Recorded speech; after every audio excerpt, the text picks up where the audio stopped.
Bubuksan na sa publiko ang bagong renovate na LRT Line 1 Doroteo Jose Station. Ngunit kasabay naman ito ay ang posibilidad ng pagtaas ng pamasahe sa LRT. Ito ang balita ni Aga Kaakbay.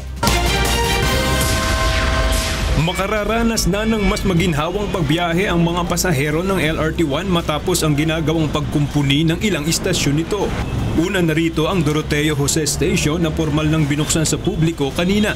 Ayon kay Light Rail Manila Corporation President and CEO Rogelio Singson, ito ay first phase pa lamang ng kanilang 500 million pesos station improvement project. The second major component or obligation is station improvements. No? And that's why this major event, the first station, is important because we will improve and give the same look in all of the 20 stations. Kabilang sa mga isinaayos ay ang pagkakaroon ng mas malinaw na signages, LED lights at fixtures, painting works, complete restoration ng mga elevator at escalators. Plano rin ng LRMC na maglagay ng food stalls, ATM machines at iba pang retail stores sa mga istasyon para sa kaginhawaan ng mga commuter. Susunod namang nakaplano ang pagpapaganda sa dalawa pang pinakamalaking LRT stations, ang Central at Baclaran Station. Kaakibat naman ng rehabilitasyon na isinagawa sa LRT1 ang posibleng pagtaas ng pasahe.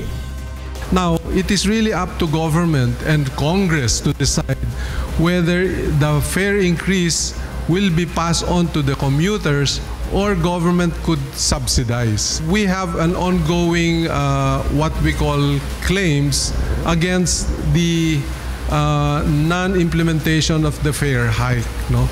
So that can easily be absorbed by what the budget for 2017-2018 so that fare increase is not passed on to commuters. So government has a choice, pass it on to commuters or subsidize.